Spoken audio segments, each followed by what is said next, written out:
Imagine a voice so powerful it awakens a nation, a call so profound it challenges centuries of oppression. Today we journey into the fiery words of Swami Vivekananda, whose passionate exhortations sparked the soul of India to rise, awaken, and reclaim its destiny. In this chapter, we continue our exploration of Swami Vivekananda's relentless mission to uplift India. From inspiring the leaders to feel the pain of the masses, to his vision of a united, spiritually awakened nation. Swami Vivekananda's speeches were not just words, they were the spark that ignited a revolution in the hearts of millions. Join us as we delve into his stirring messages, his calls to action, and the profound impact of his teachings on India's journey towards self-realization. He exhorted the leaders to cultivate the indispensable virtue of feeling for the people. Feel, therefore, my would-be reformers, my would-be patriots. Do you feel? Do you feel that millions and millions of the descendants of gods and of sages have become next-door neighbors to brutes? Do you feel that millions are starving today and millions have been starving for ages? Do you feel that ignorance has come over the land as a dark cloud? Does it make you restless? Does it make you sleepless? Has it made you almost mad? Are you seized with that one idea of the misery of ruin? And have you forgotten all about your name, your fame, your wives, your children, your property, even your own bodies? If so, that is the first step to becoming a patriot. For centuries, people have been taught theories of degradation. They have been told that they are nothing. The masses have been told all over the world that they are not human beings. They have been so frightened for centuries that they have nearly become animals. Never were they allowed to hear of the Atman. Let them hear of the Atman, that even the lowest of the low have the Atman within, who never dies and never is born. Him whom the sword cannot pierce, nor the fire burn, nor the air dry, immortal, without beginning or end, the all-pure, omnipotent, and omnipresent Atman. Extracts from my plan of campaign. I let every man and woman and child, without respect of caste or birth, weakness or strength, hear and learn that behind the strong and the weak, behind the high and the low, behind everyone, there is that infinite soul, assuring all the infinite possibility and the infinite capacity to become great and good. Let us proclaim to every soul, arise, arise, awake, awake from this hypnotism of weakness. None is really weak.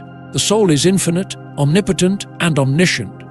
Stand up, assert yourself, proclaim the God within you, do not deny him. Extracts from the mission of the Vedanta.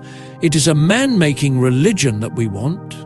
It is a man-making education all round that we want.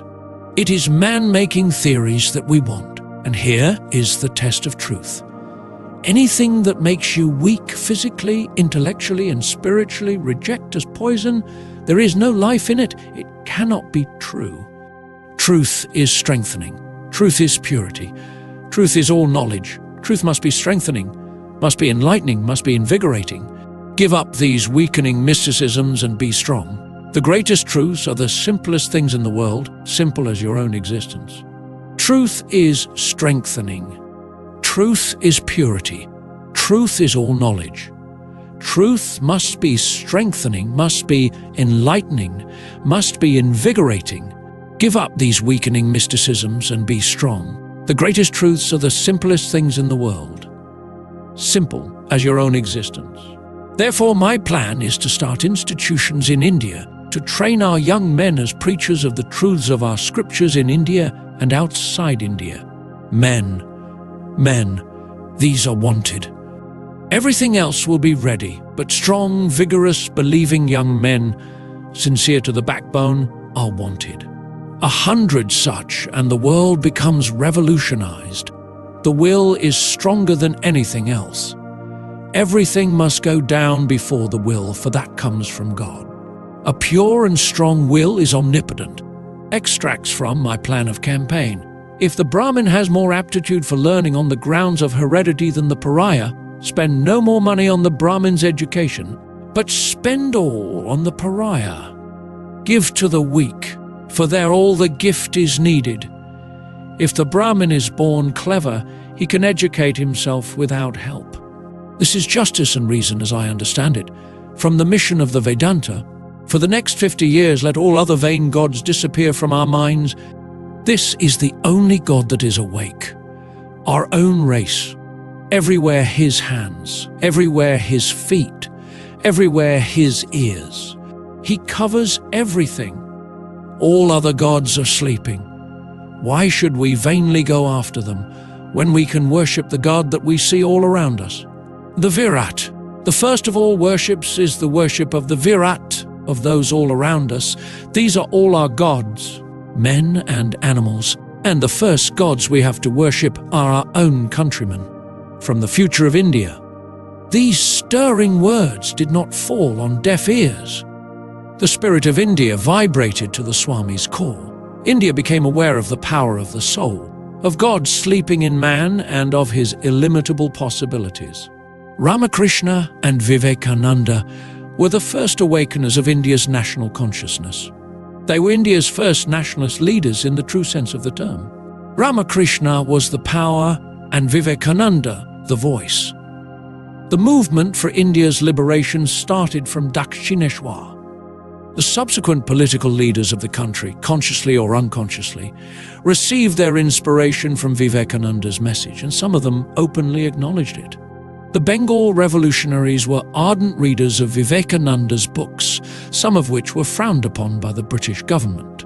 The uplift of the masses, the chief plank in Gandhi's platforms, was Vivekananda's legacy. Yet the militant Vivekananda was not a politician. Let no political significance ever be attached falsely to my writings or sayings. What nonsense, he had said as early as September 1894. A year later he wrote, "I will have nothing to do with political nonsense. I do not believe in politics. God and truth are the only politics in the world. Everything else is trash." Swami Vivekananda longed for India's political freedom, but he thought of a free India in relation to her service to humanity. A free India would take her rightful place in the Assembly of Nations and make a vital contribution towards bringing peace and goodwill to mankind. His message was both national and international. While Swami Vivekananda was enjoying the restful boat trip from Madras to Kolkata, a reception committee was busy preparing for him a fitting welcome in the metropolis of India, the city of his birth. The steamer docked at Budge, and the Swami and his party arrived by train in Kolkata on February 19, 1897. The reception was magnificent, with an enthusiastic crowd at the railroad station, triumphal arches, the unharnessed carriage drawn by students, and a huge procession with music and religious songs. A princely residence on the bank of the Ganga was placed at the Swami's disposal. On February 28, 1897, he was given a public reception. Raja Binoy Krishnadeb presided, and 5,000 people jammed the meeting. As usual, the Swami asked the people to go back to the perennial philosophy of the Upanishads. He also paid a touching tribute to Ramakrishna, my teacher, my master, my hero, my ideal, my God in life. "If there has been anything achieved by me," he said with deep feeling, "by thoughts or words or deeds, if from my lips has ever fallen one word that has ever helped anyone in the world, I lay no claim to it, it was his. But if there have been curses falling from my lips, if there has been hatred coming out of me, it is all mine and not his. All that has been weak has been mine. All that has been life-giving, strengthening, pure and holy has been his inspiration, his words, and he himself. Yes, my friends, the world has yet to know that man." A few days after, he gave another public lecture on Vedanta in all its phases. Shortly after the Swami's arrival in Kolkata, the anniversary of Sri Ramakrishna's birth was celebrated at Dakshineshwar. Accompanied by his brother disciples, the Swami joined the festival. He walked barefoot in the holy grounds. Deep emotions were stirred up as he visited the temples, the master's room, the Panchavati, and other spots associated with the memory of Sri Ramakrishna. The place was a sea of human heads. The Swami said to Girish, a beloved disciple of the master, Well, what a difference between those days and these. I know, replied Girish, but I have the desire to see more.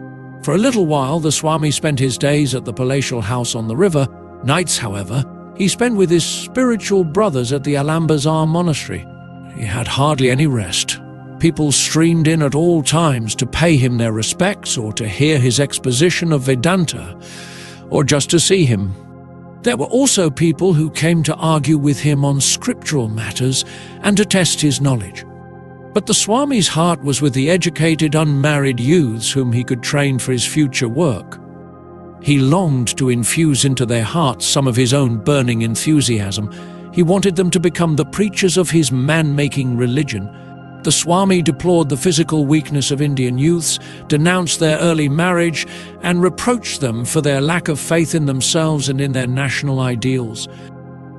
In our next episode, we will dive deeper into his revolutionary ideas about selfless service, karma yoga, and the creation of a new generation of monks who would dedicate their lives to serving humanity.